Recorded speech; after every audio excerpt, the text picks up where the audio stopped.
तत्सवितुर्वरेण्यं भर्गो देवस्य धीमहि धियो यो नः प्रचोदयात्।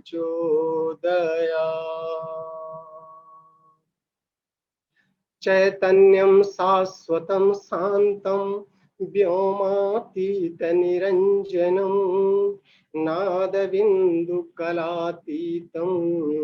तस्मै श्रीगुरवे नमः। तस्मै श्रीगुरवे नमः। सभी को प्रणाम। इस कक्षा में उपस्थित सभी स्नेही स्वजनों को नमन, वंदन और अभिनंदन। आज का विषय जो दिया गया है ये नया उपनिषद प्रश्नोपनिषद है। अभी तक जो उपनिषद लिए गए हैं उसमें ऋग्वेद परंपरा से, यजुर्वेद के दोनों पक्षों से, कृष्ण यजुर्वेद और शुक्ल यजुर्वेद से भी लिया जा चुका है, और सामवेद का अभी केनोपनिषद चल रहा है।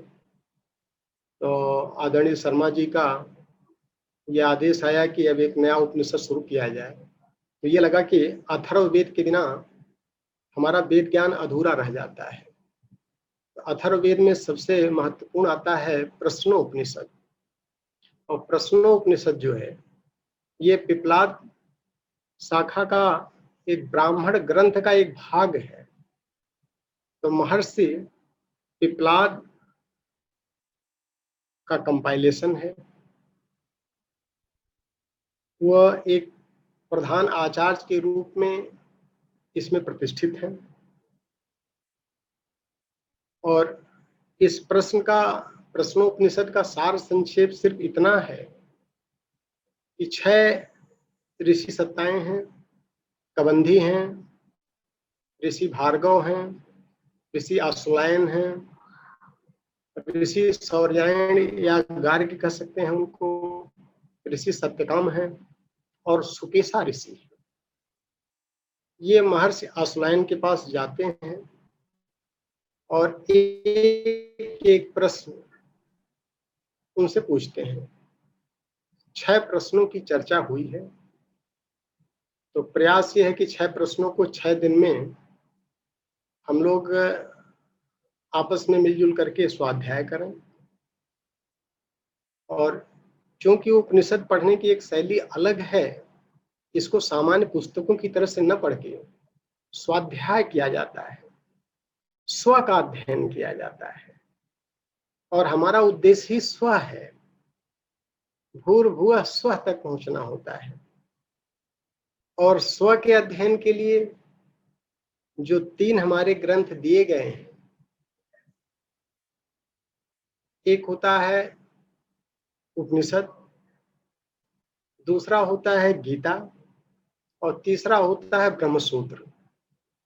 यही 3 ग्रंथ जो हैं वो स्वाध्याय के लिए रिकमेंडेड हैं, और इसी से हम स्व की यात्रा कर पाते हैं और जीवन के उद्देश्य को पूरा करते हैं। तो इसका मिलजुल करके हम लोग आज स्वाध्याय करेंगे। पहला प्रश्न सिर्फ इतना है कि ऋषि कबंधी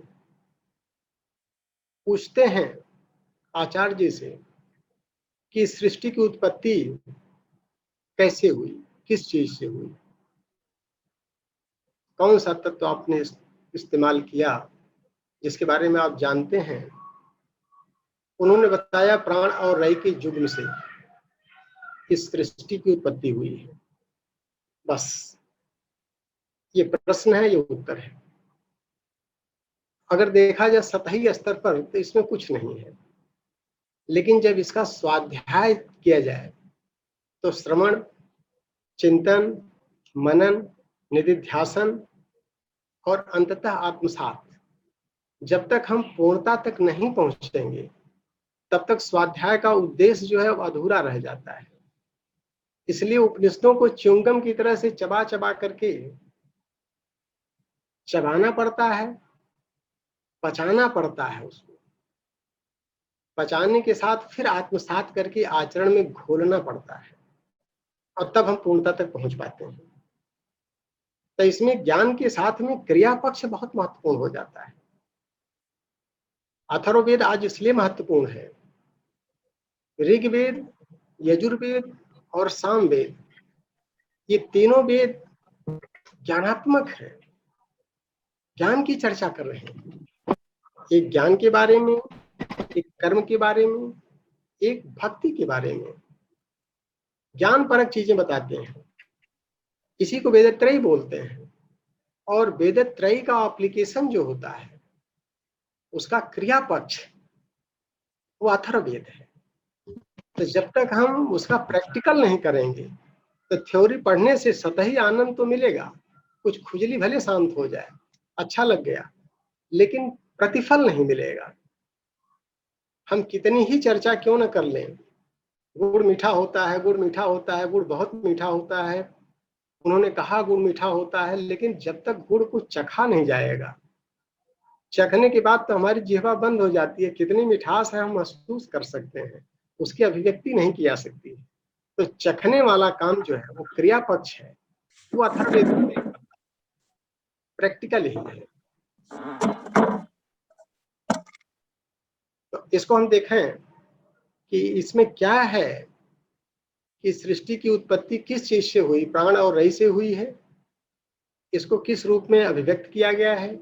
एक बार हम इसका पठन पाठन कर लेते हैं। तो पठन कर लेते हैं सरसरी निगाह से, उसके बाद आते हैं इसके ऊपर श्रवण के बाद फिर चिंतन, फिर मनन, फिर निधिध्यासन। अपने भ्रमों को दूर करना बहुत आवश्यक होता है कि जो भी भ्रांतियां हमारे मन मस्तिष्क में हैं, उनको जब तक दूर नहीं कर पाएंगे हम, तब तक आत्मसात नहीं कर पाएंगे। तो सरसरी निगाह से एक बार हम इसको पढ़ लेते हैं कि पहला प्रश्न का उत्तर कैसे देते हैं और क्या शैली है। यह उपनिषद अथर्ववेद के पिपलाद शाखा का ब्राह्मण भाग है। प्रश्नोपनिषद में जिज्ञासुओं द्वारा महर्षि पिपलाद में पूछे गए 6 प्रश्न और उनके उत्तरों का वर्णन है।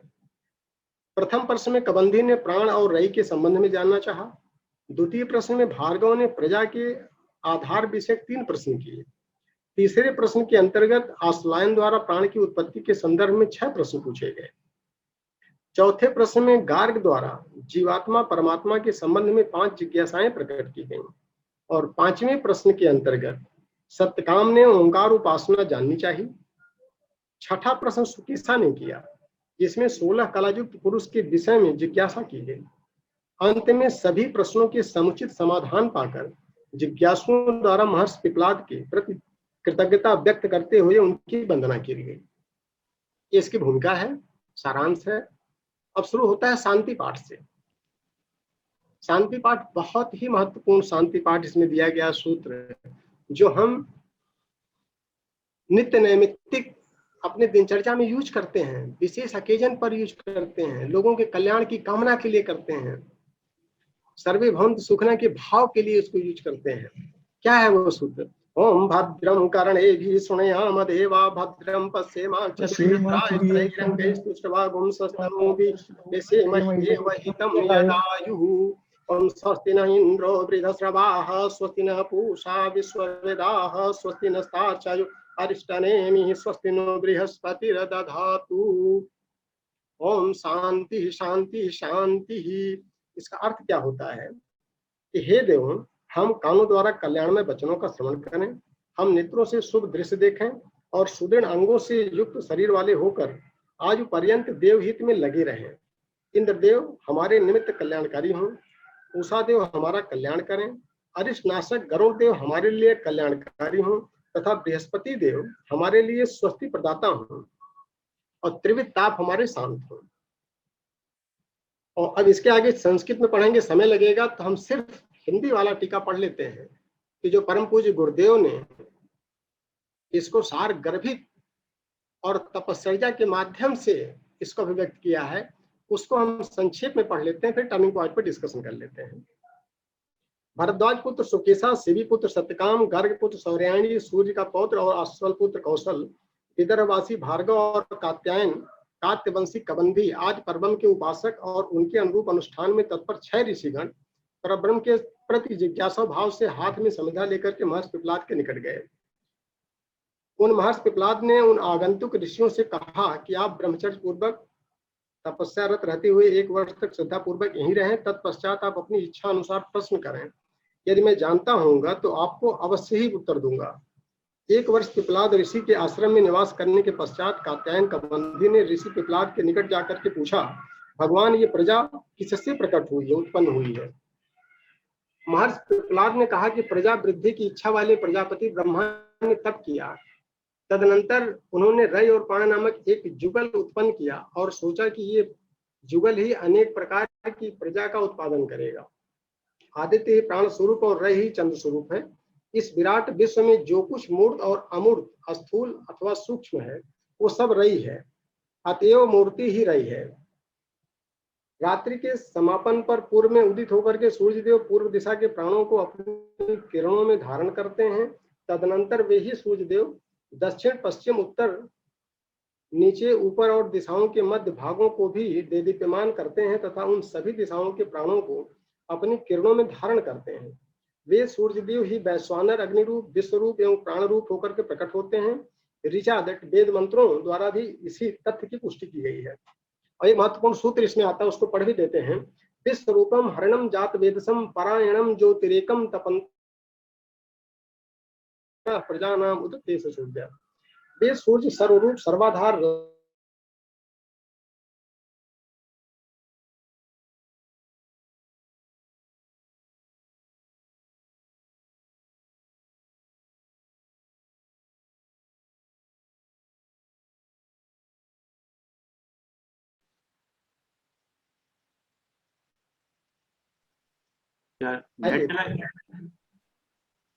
आवाज आ रही है सर? आ गई आवाज आ गई जी सर। एक चंद्रलोक को प्राप्त कर आवागमन को प्राप्त करते हैं।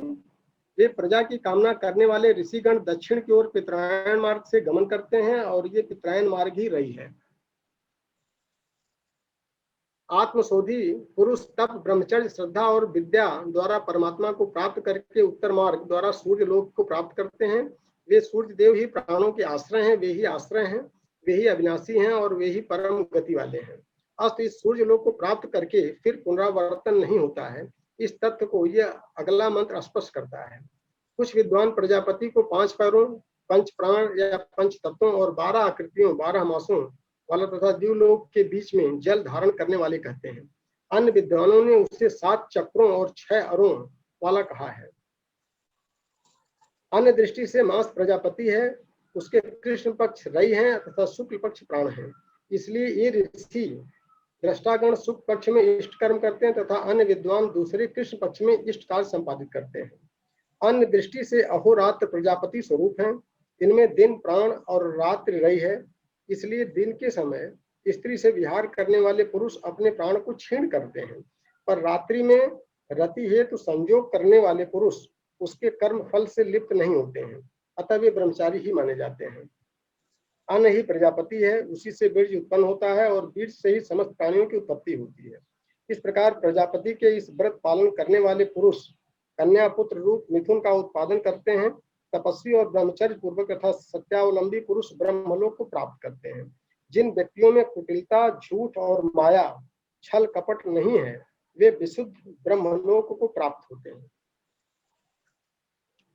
जिनके हृदय दंभ नहीं माया, उनके हृदय बसहि रघुराया। अब आप ये देखें कि ये संक्षेप में एक विहंगम अवलोकन हम लोगों ने किया, इससे कुछ पल्ले नहीं पड़ा। अरे सिंह साहब, थोड़ा आवाज धीमी आ रही, थोड़ा सा माइक के पास हो या कोई इस्तेमाल कर ले। आवाज सही है, बिल्कुल आवाज बिल्कुल ठीक है। आवाज तो साफ होनी चाहिए। थोड़ी धीमी आ रही। आपके उसमें सेट में हो सकती है ना।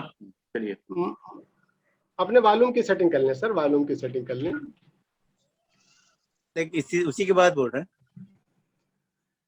तो इसमें ये देखें कि एक विहंगम अवलोकन में सिर्फ ये निकल के आ रहा है, उन्होंने सिर्फ ये पूछा ऋषि कबंधी ने महर्षि पिपलाद से कि सृष्टि का निर्माण किससे हुआ है। उन्होंने कहा प्राण और रई से हुआ है। कुल मिलाकर के ये है। लेकिन इसका विहंगम अवलोकन श्रवण के बाद चिंतन और मनन, फिर निधिध्यासन, अगर इसका लाभ लेना है अगर हमको अहंकार का पोषण करना है कि हमने पढ़ लिया जान लिया, तो फिर तो उससे कोई फायदा नहीं होता है। लेकिन अगर हम साधना रत हैं, उद्देश्य तक पहुंचना हमारा लक्ष्य है, तो ऐसी स्थिति में क्या क्या चीजें अपनाई जानी चाहिए। जब हम वेदांतों का अध्ययन करते हैं तो सबसे पहले पॉइंट आता है शांति पाठ, इसमें किया गया है। आप ये देखें, 6 ऋषि मिलकर के सृष्टि की उत्पत्ति और प्राण के बारे में जानना चाहते हैं। प्राण क्या है, प्राण के बारे में, प्राण के गुण क्या हैं, इसके बारे में। तो शांति पाठ उसी के अनुसार होना चाहिए। शांति पाठ में क्या है, जो हमारा पाथेय है, रास्ता है, उस रास्ते में हमको कल्याण का भाव आवे। परमात्मा शांति और आनंद का स्वरूप है, तो रास्ते में भी हमको आनंद मिलना चाहिए, रास्ते में शांति भी मिलनी चाहिए। और जब तक रास्ते में शांति और आनंद नहीं मिलेगा, तो पूर्णता पर पहुंचने पर भी आनंद और शांति नहीं मिल पाएगा। इसलिए शांति पाठ शुरू होता है। उपनिषदों के अध्ययन में शांति पाठ पहले आता है, बाकी शास्त्रों के अध्ययन में शांति पाठ लास्ट में आता है। यहाँ पर शांति में आकर के ही हम उपनिषदों का अध्ययन कर पाते हैं, तभी उपनिषद अपने अर्थों को अभिव्यक्त करते हैं।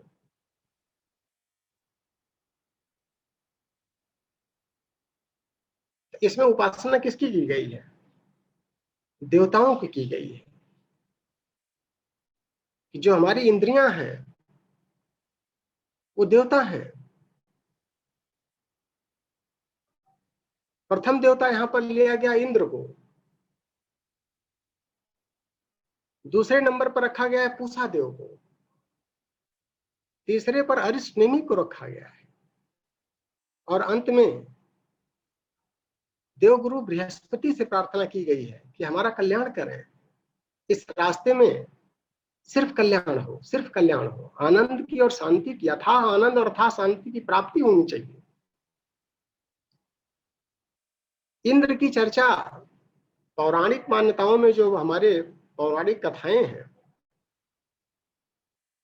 उसमें उनकी कुछ विकृतियों को अभिव्यक्त कर दिया गया है। लेकिन अगर हम वेदों का अध्ययन करते हैं तो परमात्मा स्वरूप माना गया है इंद्र को। ऋग्वेद की 25% ऋचाएं इंद्र के गुणगान से हैं। वर्षा के देवता हैं वो, प्राण पर्जन्य के देवता हैं वो, प्राणों की वर्षा उनसे होती है। देवराज इंद्र हैं वो,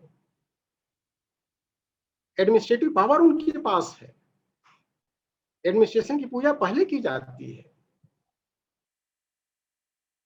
तो पौराणिक मान्यताओं की इंद्र नहीं है, यहाँ पर वैदिक मान्यताओं की इंद्र है, सर्वश्रेष्ठ है। सर्वश्रेष्ठ सबसे पहले पूजनीय होता है। उसके बाद प्राण का स्वरूप हमारा जो है 2 रूपों में होता है। एक प्राण हमारा स्थिर प्राण है, गहन शांति देता है। प्राण तत्व तो जब बढ़ जाता है, अथाह शांति और अथाह आनंद के साथ में आता है। एक गतिमान प्राण है। तो जो स्थिर प्राण है उसके लिए हम पोषण देवता की पूजा करते हैं, पूषा देव। परमात्मा का एक नाम पोषण है, जो पोषण करते हैं, पूरे सृष्टि का पोषण करते हैं, हमारा पोषण करते हैं, आपका पोषण करते हैं, सभी जड़ चेतन सबका पोषण कर रहे हैं। वो अथाह शांति और अथाह आनंद को देने वाले हैं। और दूसरे हैं नस्तार्छयो अरिष्टनेमि, कि जिनकी गति को रोका नहीं जा सकता है। विष्णु की वाहन है, गरुण भगवान की। प्राण हमारा गतिशील भी है और प्राण हमारा स्थिर भी है। प्राण का पोषण भी चाहिए और प्राण से हमको अपनी यात्रा भी पूरी करनी है। ये हमारे अस्त्र का काम करेगा। दोनों है इसके अंदर, काइनेटिक एनर्जी भी है और पोटेंशियल एनर्जी भी है। दोनों गुण के बारे में एक साइंस के स्टूडेंट को जानना पड़ता है, कितना महत्वपूर्ण है। उसके बाद सही मार्ग पर हम चलते रहे तो देवताओं के गुरु बृहस्पति को भी इनवाइट किया गया है विशेष रूप से कि हमको हमारे उद्देश्य तक पहुंचाने में हमारा कल्याण करें। तीनों तरह के तापों की शांति हो और त्रिविध दुख, अत्यंत निवृत्ति, अत्यंत पुरुषार्थ ही आनंद है। यही जीवन का उद्देश्य। राई रत्ती भर भी अगर दुख रह जाता है तो अध्यात्म विद्या बेकार हो जाती है, फिर तो हम भौतिकता में ही उलझे रहे। उसी दुख के निवारण के लिए तो हम अध्यात्म की रास्ता को चुनते हैं। ये शांति पाठ है। इस पर जब गहन चिंतन मनन करेंगे तब इस सूत्र को हम समझ पाएंगे। जो सूत्र अभी पढ़ा गया है उसके आगे अगर हम चलें कि गुरुकुल की परंपराएं क्या थी, बड़ा अच्छा इसमें अवलोकन किया गया है। आज की तरह से नहीं है कि आप पहुंच गए गुरु जी के पास और गुरु जी भी टहलते हुए मिल गए, ठीक है बता दिए, हाँ भैया गुरु जी आप बता दीजिए प्रश्न का उत्तर, गुरु जी ने कहा इसका ये उत्तर है। बड़े आराम से हम लोग लेक्चर दे देते हैं। ये हमारी भारतीय संस्कृति नहीं है। वेदांतों का अध्ययन इस तरह से नहीं होता था। हमारी पुरानी परंपराएं क्या थी? गुरुकुल परंपरा में आचार्य बिरले होते थे। आचार्य के कुछ गुण होते थे। महाप्राज्ञ महर्षि पिपलाद आचार्य हैं, गुरुकुल चलाते हैं। आज की तरह से नहीं है कि कुछ पैसा हो गया तो हमने स्कूल खोल दिया और प्रवचन करना शुरू कर दिए। आचार्य के दो गुण होने चाहिए, श्रोत्रिय और ब्रह्मनिष्ठ। जो श्रोत्रिय और ब्रह्मनिष्ठ है वही अध्यात्म विद्या पर आचार्य का रोल प्ले कर सकता है। नहीं तो हम वाणी का विलास करते हैं और अनर्गल प्रलाप करके अपने तेज को नष्ट करते हैं, अशांति की तरफ बढ़ते जाते हैं। श्रोत्रिय क्या है?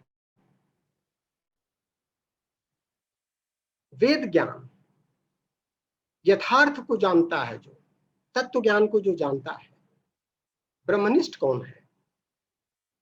जो जीता है, ज्ञान को जिसने चबाया है, पचाया है, आत्मसात किया है, आचरण में उतारा है, अपने आप को निचोड़ा है, धोया है। परम पूज्य महाप्राज्ञ पंडित श्री राम शर्मा आचार्य जी कहा करते थे, बेटा मैंने अपने को ब्राह्मण बनाया है।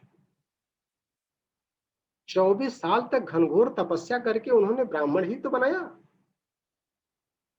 अपने को धुला है, जबरदस्त धुला है।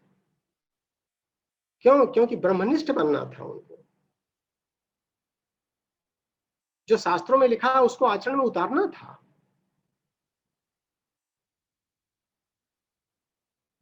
तो जो गुरुकुल की परंपरा थी, आचार्य इस स्तर का होता था, वही गुरुकुल चलाता था। उसी के पास शिष्य जाते थे।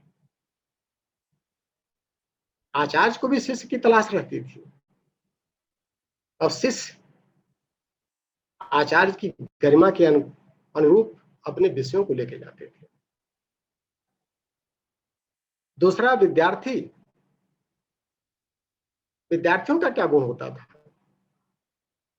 विद्यार्थी अगर किसी आचार्य के पास जा रहे हैं कुछ शिक्षण के लिए, समित पाणी होकर के जाते थे। इसमें दिया है कि 6 ऋषि समित पाणी होकर के महर्षि पिपलाद के पास पहुंचे। समित पाणी क्या होता है? समिधा हाथ में लेकर के यज्ञ की लकड़ी लेकर के जाते थे, ये उम्मीद करके कि आचार्य हमारे ब्रह्मनिष्ठ हैं, श्रोत्री हैं, ज्ञान से तप चुके हैं और हम सिर्फ लकड़ी हैं। समर्पण करने जाते हैं, अपने उस व्यक्तित्व को पूरी तरह से समाहित करते हैं आचार्य के सामने, इस उम्मीद के साथ में कि आपकी आग अगर इस लकड़ी को मिल जाएगी तो हम भी उसी तेज के साथ में बाहर निकलेंगे। इतना समर्पण होता था। उसको समित पाणी बोलते थे।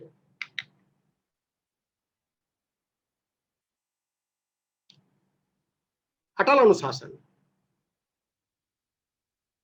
आचार्य उनकी परीक्षा लेते थे। परीक्षा क्या होती थी? अगर ब्रह्म जिज्ञासा की प्रबलता है उनके अंदर, उसका टेस्ट होता था। उसको क्वालिफाई करने के बाद उनको परमिशन मिलती थी, इजाजत मिलती थी। यह आत्मज्ञान का चर्चा है, सांसारिक ज्ञान की बात नहीं है।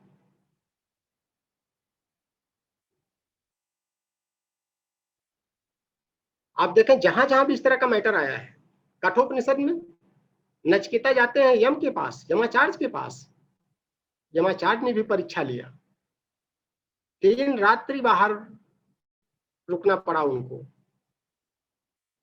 और अगर उनके ब्रह्म जिज्ञासा उनके अंदर नहीं होती प्रबल, थोड़ा सा भी अहंकार होता, थोड़ा सा भी टॉलरेंस लिमिट अगर उनकी क्रॉस करती, तो वो छोड़ के चले जाते। उनके लिए प्राण से ज्यादा महत्वपूर्ण ज्ञान हो गया, वो जिज्ञासा। हमको जानना है आत्मा के बारे में, बिना जाने हम नहीं जा सकते। मृत्यु से टकराएंगे लेकिन आत्मा को जान के तब जाएंगे। बड़े भाग्य मानुष तन पावा। इसको फुलझड़ी की तरह से अगर हम बेकार में बिता दें तो पश्चाताप के अलावा कुछ हाथ नहीं लगेगा, सिर्फ पश्चाताप। दूसरी तरफ अगर हम देखें, व्यासपुत्र सुखदेव ब्रह्म ज्ञान जानने के लिए महोपनिषद में चर्चा आती है। कठोपनिषद के साथ में अगर महोपनिषद देखें तो राजा जनक के पास जाते हैं ब्रह्म ज्ञान लेने के लिए। जनक परीक्षा लेते हैं, 7 दिन तक उनको बाहर रखते हैं, तिरस्कार करते हैं।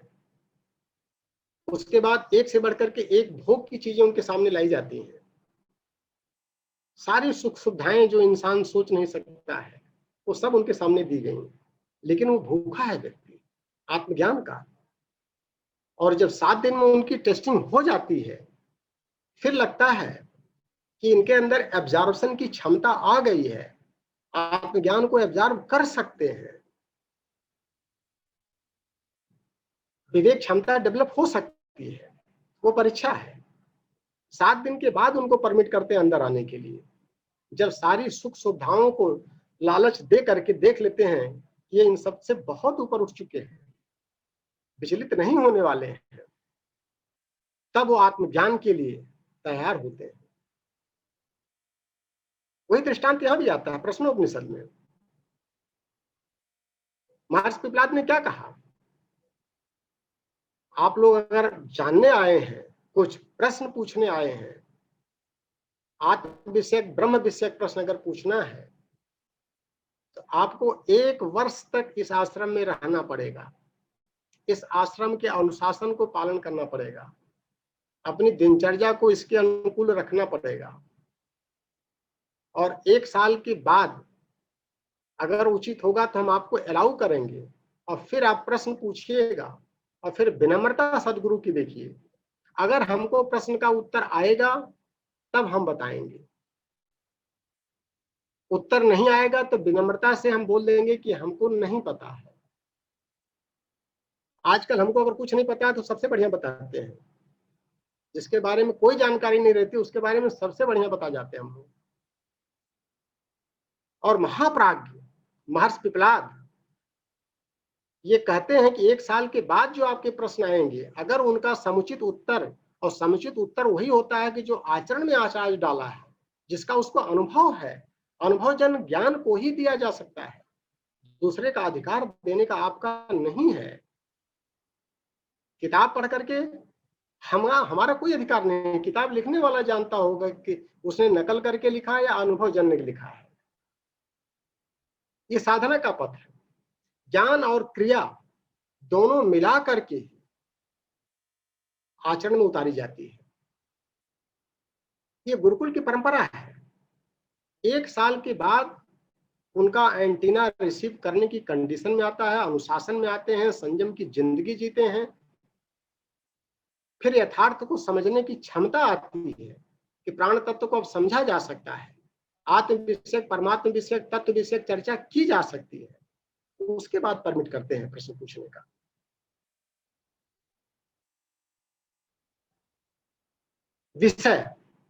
विषय वस्तु क्या होती थी?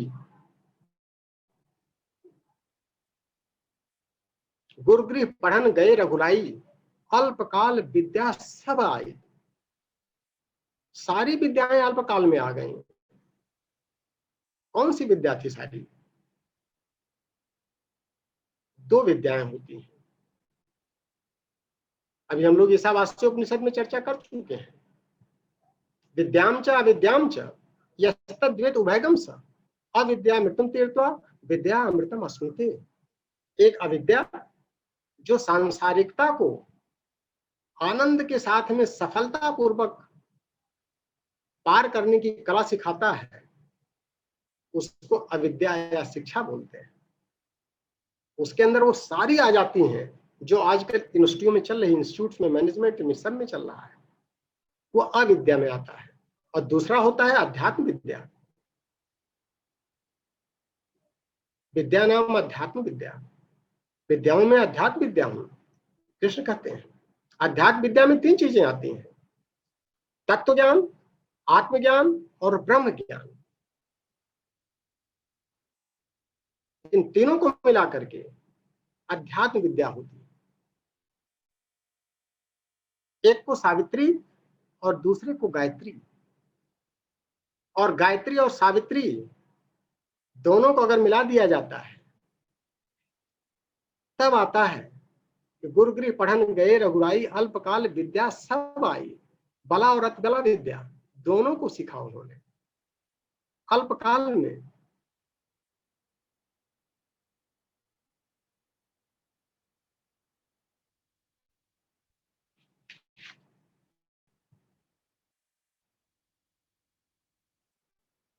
यहां पर जो अध्यात्म विद्या की बात आती है, तो अगर हम देखेंगे वेदांत दर्शन का पहला सूत्र जो दिया है, अथातो ब्रह्म जिज्ञासा।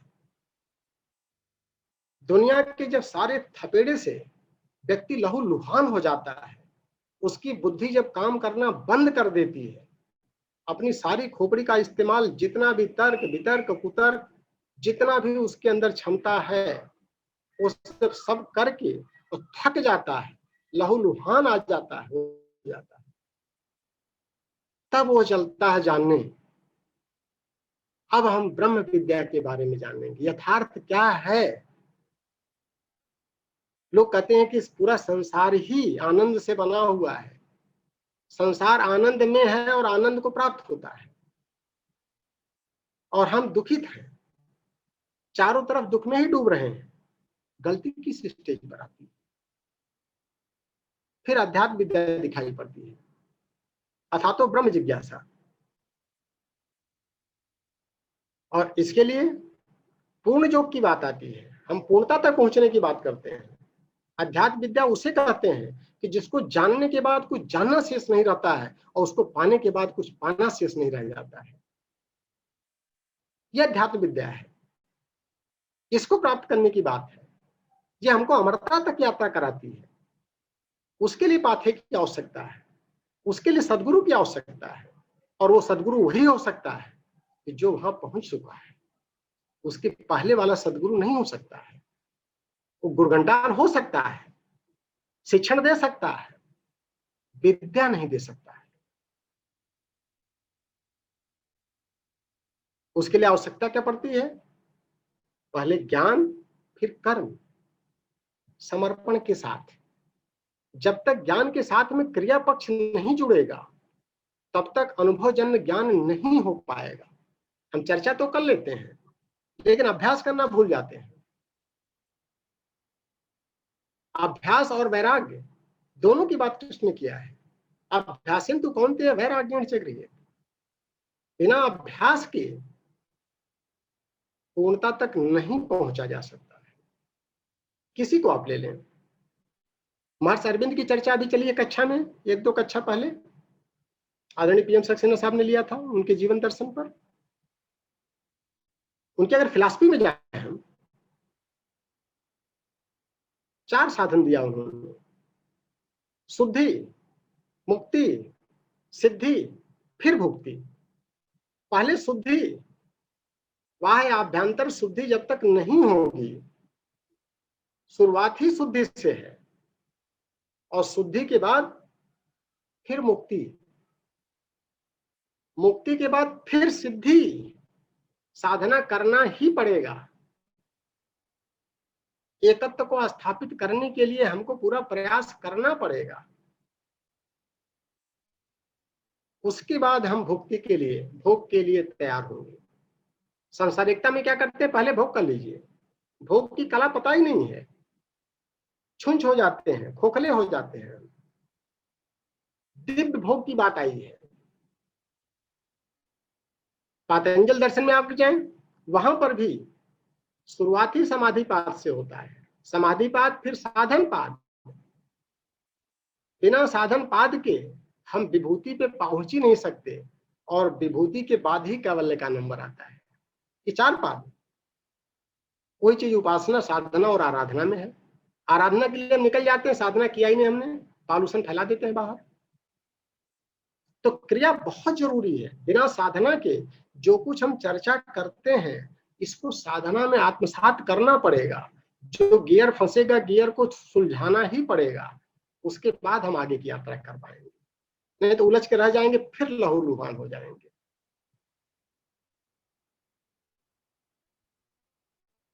इन सारी चीजों को अगर हम ध्यान में रख करके और फिर देखें यहाँ पर कि इस सृष्टि का निर्माण, प्रजा की उत्पत्ति कैसे हुई,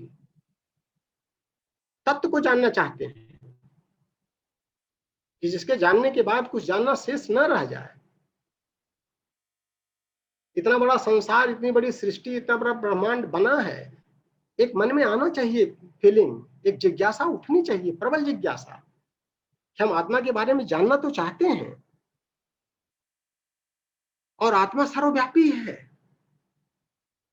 जर्रे जर्रे में व्याप्त है,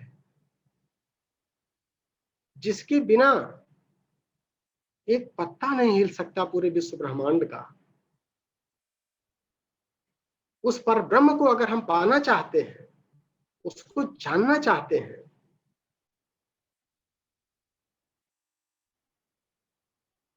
ऐसी स्थिति में शोधन जरूरी है। उस स्तर का साधना करना पड़ेगा। तो सृष्टि का निर्माण कैसे हुआ, उसके बारे में यहां दिया है।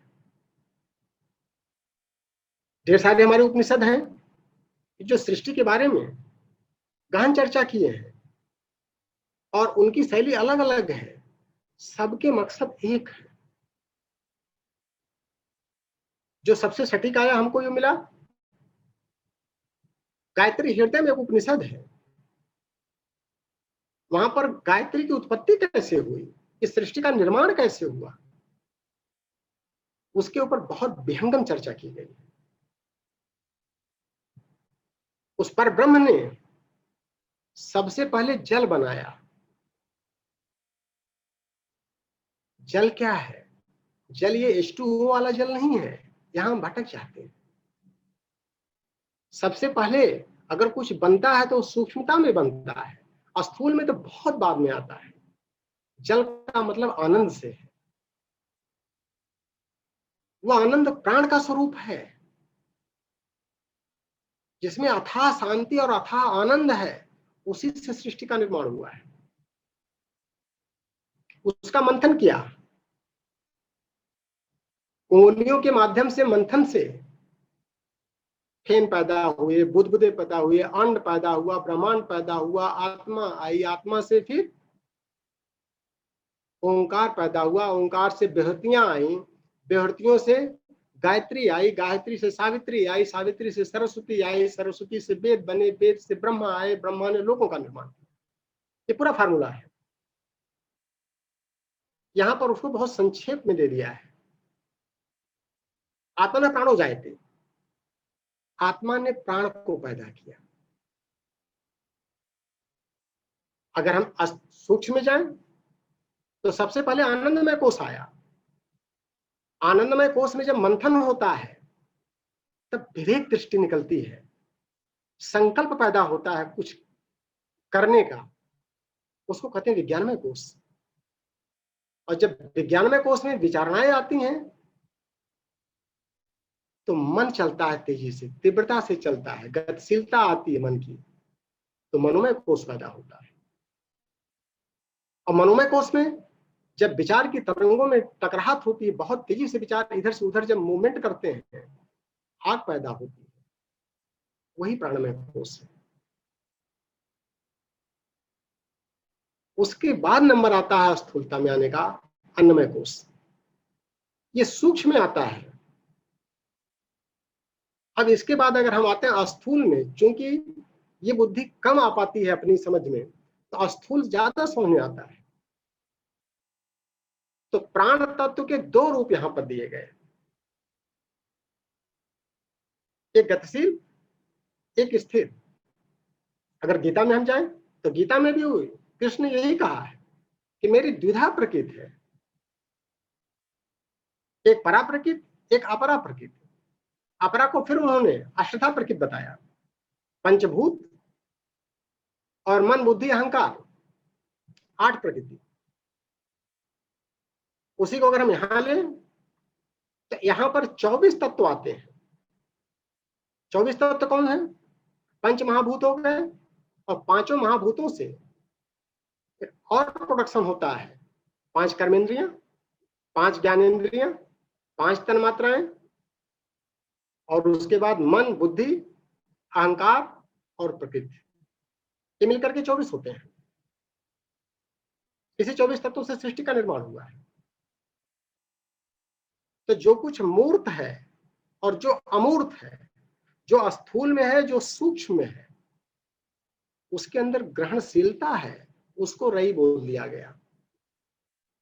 और जो उसका ड्राइवर है उसको चेतना बोल दिया गया, वो प्राण है। एक तरफ प्राण दोनों में घुला हुआ है, जड़ात्मक है, चेतनात्मक भी है, लेकिन वही दोनों दो पार्ट में अगर डिवाइड कर लेते हैं उसको, एक प्योर चेतन हो गया और एक सूक्ष्म और स्थूल के रूप में हो गया। एक रिसीवर है, दूसरा उसका ड्राइवर है। एक रिसीव करता है, दूसरे की डोमिनेंसी होती है।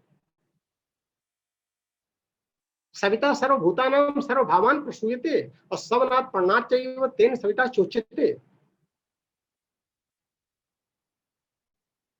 सविता परब्रह्म का एक नाम है, वही सविता सभी भूतों की और सभी भावनाओं की,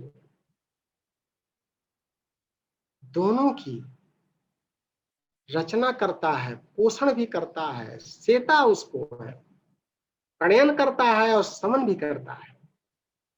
प्रणनाथ और सवनाथ चाहिए, तेन सविता चोचिते, प्रसव करता है इसका, पूरे सृष्टि का। सविता का एक स्थूल रूप हम कह सकते हैं सूर्य, और सूर्य ही इस सृष्टि की आत्मा है, वही सबका पोषण कर रहा है, पोषण देव भी बोलते हैं, प्रसवन भी कर रहा है।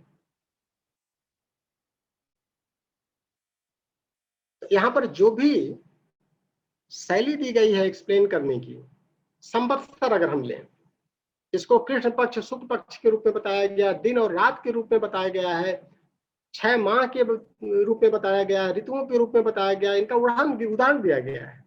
आयन के रूप में ले लें, बहुत चर्चा में आता है आयन। विश्वत रेखा के अगर ऊपर हम जाते हैं, उत्तरायण, दक्षिण में आते हैं दक्षिणायन, और सूर्य की दोनों गति होती है कर्क और मकर के बीच में। हम सब बहुत पढ़े हैं इसके बारे में, लेकिन इसका हम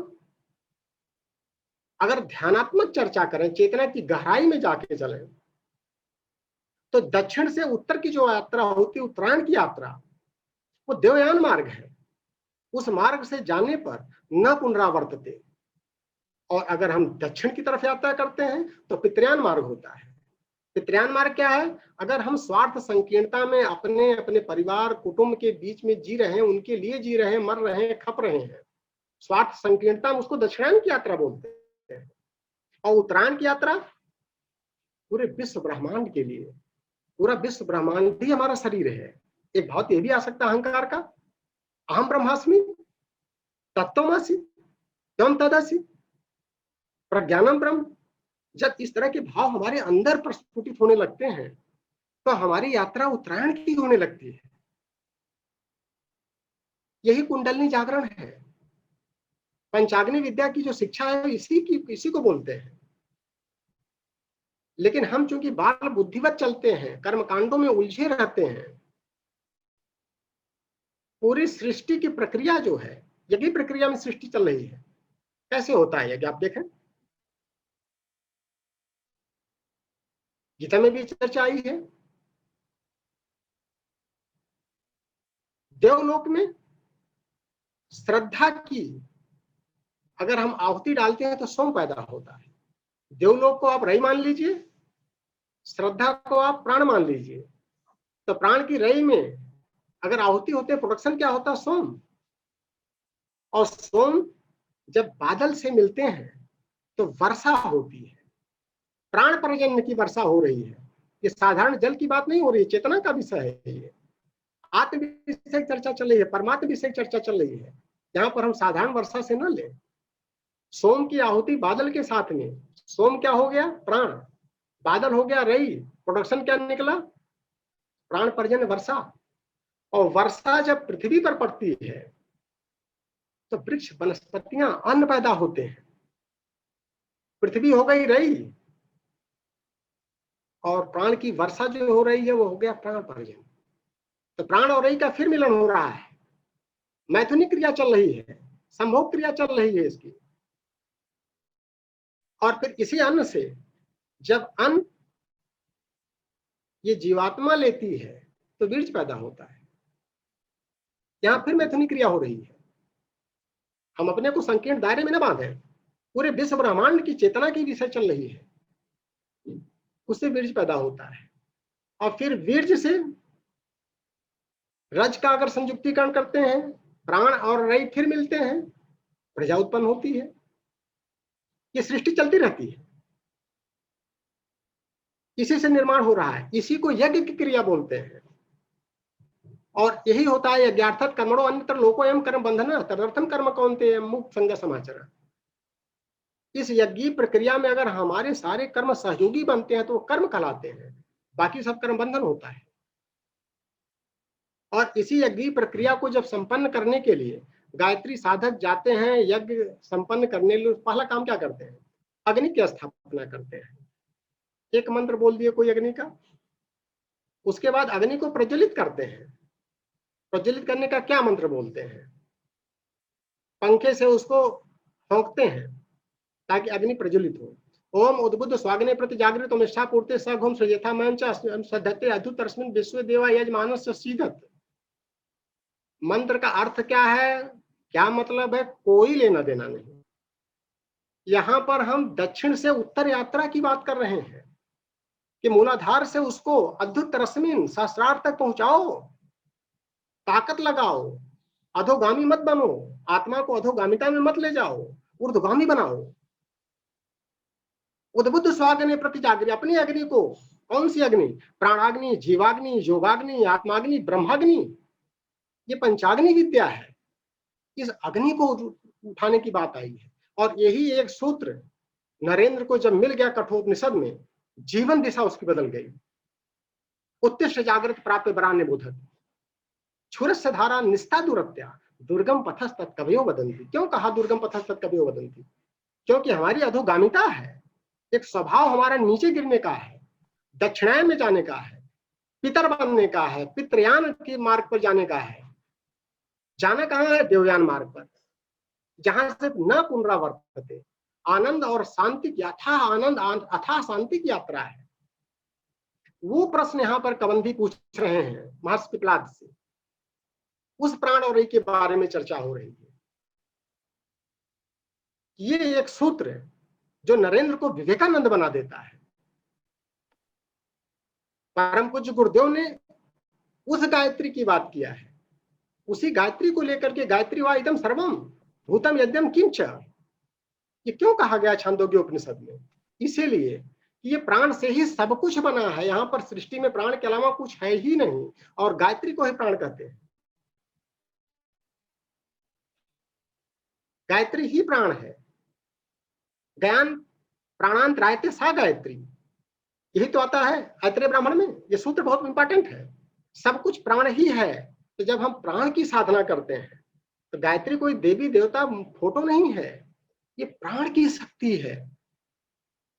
बिजली का तार है, तार रही हो गया, उसके अंदर जो बिजली प्रवाहित हो रही है वो प्राण हो गया। इसको इस रूप में समझे। जो कुछ हम सोच रहे हैं, चिंतन कर रहे हैं, विचार कर रहे हैं या मूर्ति के रूप में है, ये सब रही है, क्योंकि रिसीव करता है। और जो ड्राइवर है इसका, नियामक है इसका, वो प्राण तत्व है, चेतन तत्व है। और इसी दोनों के संयोग से इस सृष्टि का निर्माण हुआ है। इतनी सी बात है। तो हम समझ रहे हैं समय भी समाप्त हो गया, और काफी कुछ हमको लग रहा है कि जो कुछ हम समझ पा रहे हैं वो क्लियर करने का प्रयास किए। बाकी हो सकता है हमारे बोलने में कुछ त्रुटि हो गई हो, कुछ अशुद्धि हो गई हो, तो उसके लिए क्षमा प्रार्थी हैं, लेकिन हमारा भाव समझने का प्रयास करें। नहीं आदरणीय सिंह साहब, हम साधनात्मक है, साधना के पथ पे चल रहे हैं, इसलिए कॉन्सेप्ट काफी क्लियर होते जा रहे हैं। जो गियर फंस रहे हैं, बोलने में अशुद्धि हो सकती है। नहीं आदरणीय सिंह अरे साहब, सिंह साहब, आज मैंने जो त्रुटि आपकी पकड़ी है, यह बड़ा त्रुटिहीन बोलते भी हैं और त्रुटिहीन पढ़ते भी हैं। चलिए एनीवे, आदरणीय सिंह साहब, हम आपके आभारी हैं कि आज हम एक नया उपनिषद विश्वोपनिषद लेकर आए और हमको एक जानकारी दी। और एक चीज हमको एक आज समझ में आई, किसी भी चीज को जानने के लिए पहले हमको कहीं ना कहीं ठहराव करना पड़ेगा। जैसे आपने बताया कि पिपलाद ऋषि के पास जो लोग आए, ऋषि 6, तो उन्होंने पहले कहा कि 1 वर्ष रुकिएगा, और उसके बाद भी ये कहना कि हम आपको शायद उसका उत्तर दे पाएंगे या नहीं दे पाएंगे, कितनी बड़ी बात है। और आज के समय के अंदर हर व्यक्ति के पास से ना कोई जवाब होता है। अभी एक डेलीगेशन बताते हैं रशिया से आया था, तो जब डेलीगेशन रशिया पहुंचा तो उन्होंने पूछा भी आप भारतवर्ष में गए तो क्या चीज सीखी? तो बोले बाकी सब तो सीखा, बस 2 चीज बड़ी इंपॉर्टेंट थी। बोले क्या? एक तो बोले सीखा कि हर आदमी, every person is a doctor, यानी किसी के पास कोई सी भी बीमारी हो उसके पास सबका इलाज है। और दूसरा, every time is a T time, यानी किसी टाइम भी चाय पी लो। तो एनीवे, परंतु ये इसमें प्रश्न काल में अभी हमारे पास अश्वनी कुमार साहब ने एक अपना प्रश्न में हाथ उठाया है। हम उनसे कहेंगे आप अनम्यूट करके अश्वनी कुमार साहब अपना प्रश्न पूछ लीजिएगा और फिर अपने को कर लीजिएगा, म्यूट कर लीजिएगा। हाँ, अश्वनी जी पूछ लें। अश्वनी जी बताएं कुछ, अगर प्रश्न हो या अनुभव हो तो। अश्वनी कुमार साहब या 2 है, अश्वनी कुमार साहब जिन्होंने हाथ उठाया वो उठाइएगा। 2 अश्वनी कुमार साहब, ठीक है सर। नहीं, अब अपने अनुभवों को भी साझा कर सकते हैं। प्रश्न अगर नहीं बनते हैं तो अनुभव भी साझा किए जा सकते हैं, दोनों में से कोई हो। प्रश्न में तो फिर पांडे साहब ही कर पाएंगे सर, हमारे आनंद पांडे साहब ही कर पाएंगे। हाथ नहीं उठाया था, ताली बजाई थी। अच्छा चलिए, कोई बात नहीं। तो हाथ में थाली में हम समझ नहीं हाथ नहीं उठाया था, ताली प्रश्न बजाई तो थी। नहीं कर सकता। ये प्रश्नोपनिषद है। सबसे पहले तो मैं श्री सुभाष चंद्र सिंह जी का बहुत ही साधुवाद करता हूं। और अरविंद शर्मा जी ने जो बात पकड़ी कि सभी डॉक्टर हैं, तो वहां पर ऋषियों के लिए लिखा है अरविंद शर्मा जी की ब्रह्मपरा ब्रह्मविदा। वो ब्रह्म को वेद को जानते थे, लेकिन पर ब्रह्म अन्वेषमाणा, पर ब्रह्म को जानने वाले। 3 शब्द बड़े इंपॉर्टेंट है जो हमारे एस.सी. सिंह साहब ने कहा कि तपसा ब्रह्मचर्येण श्रद्धया। अगर आप वहां पर रुके हमारे यहाँ, तो पिपलाद ऋषि ने कहा कि तपस्या के द्वारा और श्रद्धा के साथ और ब्रह्मचर्य के साथ तब 1 वर्ष तक रुके। मुझे तो कोई 1 दिन रुकने के लिए कह दे अभी कि पांडे जी अभी बताते हैं, आप जरा मेरे पास रुको थोड़ा सा, कौन रुक रहा है? तो ये 3 शब्द भी बड़े महत्वपूर्ण है उसमें जो सिंह साहब ने बताए। श्रद्धया, श्रद्धा होनी चाहिए, तपसा, तपस्या के द्वारा, ब्रह्मचर्येण, ब्रह्मचर्य के द्वारा, तभी आप परम ब्रह्म अन्वेषमाणा जो लिखा है तब आप उसको प्राप्त कर सकते हैं। वह प्राप्ति की बात है। बहुत ही सुंदर, कठिन गूढ़ विषय लगता है मुझे तो प्रश्नोपनिषद। मैंने पहले कहा था कि इस पर चर्चा करने का साहस ही बहुत कम लोग करते हैं। आपने भी सिंह साहब शायद ही किसी और को सुनाओ जो प्रश्नोपनिषद पे इतनी खुल के बोले, और प्राण और रई की बहुत ही अच्छी बात। ये पवमान सूक्त जो 9वें मंडल में है, इसमें ऋग्वेद में, उसमें सोम की चर्चा बहुत विस्तार से की गई। बहरहाल बहुत ही सुंदर चर्चा आपकी, साधुवाद आपको। बहुत धन्यवाद आदरणीय आर्यन पांडे साहब। और आपने बहुत सही किया कि भगवान बुद्ध के पास जब कोई प्रश्न काल आता था तो कहते हैं कि भगवान बुद्ध कभी भी पहली बार में जवाब नहीं देते थे, दूसरी बार में कोई जवाब नहीं देते थे, तीसरी बार में जाके जवाब देते थे। वो कहते थे सबसे पहले व्यक्ति को जिज्ञासु बनना चाहिए। अगर जिज्ञासु व्यक्ति नहीं है तो सवाल का जवाब वो नहीं देते थे, और फिर जवाब भी कहते 3 बार देते थे। कहते हैं पहली बार समझ में नहीं आएगा, दूसरी बार नहीं, तीसरी बार आएगा। एनीवे, ये विजेंद्र प्रसाद यादव जी लिख रहे हैं, बाबूजी प्रणाम, आपको बाबूजी कह रहे हैं। तत्व ज्ञान और ब्रह्म ज्ञान का क्या संबंध है, गृहस्थ में कैसे उद्योग करने हैं? ये वीरेंद्र प्रसाद जी हैं, शायद आपके परिचित होंगे। हम हाँ जी, परिचित हैं। हाँ, जैसे हम तत्व ज्ञान और ब्रह्म ज्ञान का क्या संबंध है, गृहस्थ में कैसे उपयोग करें। जी जी जी, ये जो कुछ चर्चा हुई है, सबसे पहले तो हम ये बताएं कि ये चर्चा जो है ऋषियों के लिए नहीं है, हम सबके लिए है। जो गृहस्थी में रचे पचे हैं उनके लिए ही है, और इन सब का उपयोग यही है कि हम गृहस्थी में अपने जीवन को सफल बनाएं और आनंद पूर्वक गृहस्थी को बिताते रहें। उस सफलता को आनंद पूर्वक पाने के लिए ही हमको तत्व ज्ञान जरूरत है। तत्व ज्ञान का मतलब यथार्थ ज्ञान। तत्व का मतलब यथार्थो पूर्णतो ज्ञान संसारस्य च स्वस्य च। संसार के बारे में यथार्थता को जो हम जानने लगेंगे, अभी क्या हो रहा है कि हम गुब्बारे के पीछे दौड़ रहे हैं और गुब्बारा अगर फूट गया तो हम रोने लगते हैं। तो पानी के बुलबुले की तरह से जो संसार के पीछे निरंतर गतिशील है, परिवर्तनशील है, उसमें अगर हम चाहते हैं स्थिरता हो, तो उस स्थिरता को जो हम समझने लगेंगे वो तत्व ज्ञान हो जाएगा।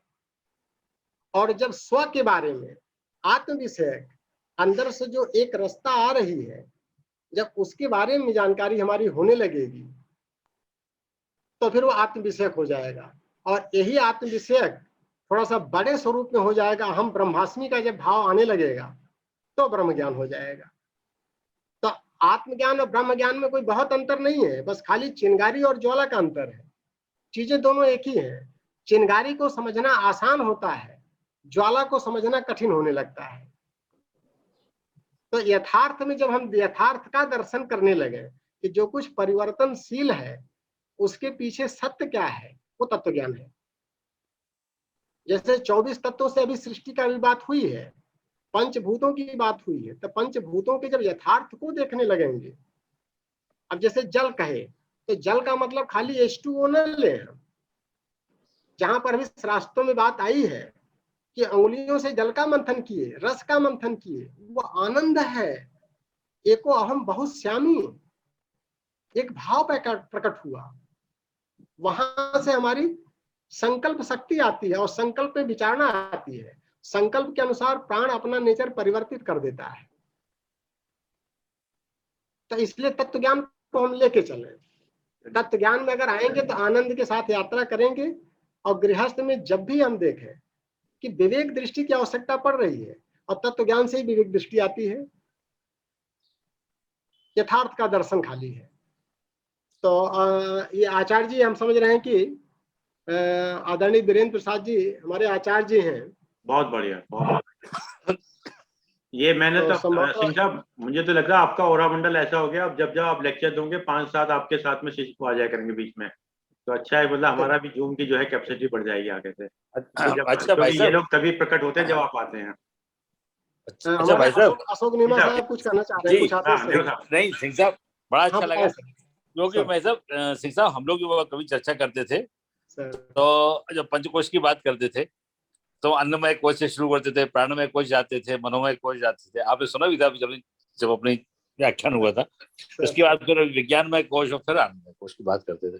और आपने ये स्थूल जगत है, और शायद सूक्ष्म जगत में आपने बताया, ये बड़ी अच्छी बात लगी। सूक्ष्म जगत में जो आनंदमय कोश से शुरुआत होती है, आनंदमय कोश से फिर विज्ञानमय कोश की ओर जाते हैं, विज्ञानमय से फिर मनोमय और फिर प्राणमय और फिर जो है अन्नमय कोश की बात करते हैं। सृष्टि का निर्माण जो है सूक्ष्म से होता है। गुरुदेव बार बार बिल्कुल बिल्कुल बिल्कुल बिल्कुल, मैंने कहा मैं अपडेट, हमने सारा युद्ध कर लिया, सबको मार दिया है, बिल्कुल। खाली नाम कमाना है। नहीं तो भाई साहब, हम तो अभी अपने आप को सूक्ष्म जगत से नहीं जोड़ रहे थे, हमने स्थूल जगत से बताया था, आज हमने अपडेट कर लिया, अब सूक्ष्म जगत में ये क्रम ऐसा है। सर बहुत अच्छी बात है, बढ़िया, बहुत बहुत अच्छा लगा। गायत्री हृदय में देखेंगे तो गायत्री हृदय में बहुत स्पष्ट गुरुदेव ने लिखा है पेज नंबर 179 पर। गायत्री महाविज्ञान में अगर देखेंगे तो गायत्री की उत्पत्ति का बहुत बढ़िया दिया, उसी से सृष्टि का फिर उत्पत्ति, क्योंकि ब्रह्म की उत्पत्ति के बारे में गायत्री की उत्पत्ति अगर जान जाते हैं जी जी, तो ब्रह्म ही गायत्री है, गायत्री ही ब्रह्म है। बहुत बढ़िया, बहुत अच्छा है। सब कल के लिए सूचना है, कल हमारे इंद्रदेव साहब को अचानक बाहर जाना पड़ गया, उसकी समय इमरजेंसी के अंदर आदरणीय डॉक्टर एस भदौरिया साहब क्लास लेंगे और उनका उसी क्लास का पार्ट 2 होगा आदरणीय भदौरिया साहब का। और सभी लोगों से जो सिंह साहब के साथ आते हैं भैया सेम आईडी सेम पासवर्ड होता है, बाकी दिन भी आ सकते हैं, जरूरी नहीं कि सिंह साहब के साथ है, और दिन भी आ सकते हैं। धन्यवाद। ओम शांति शांति शांति।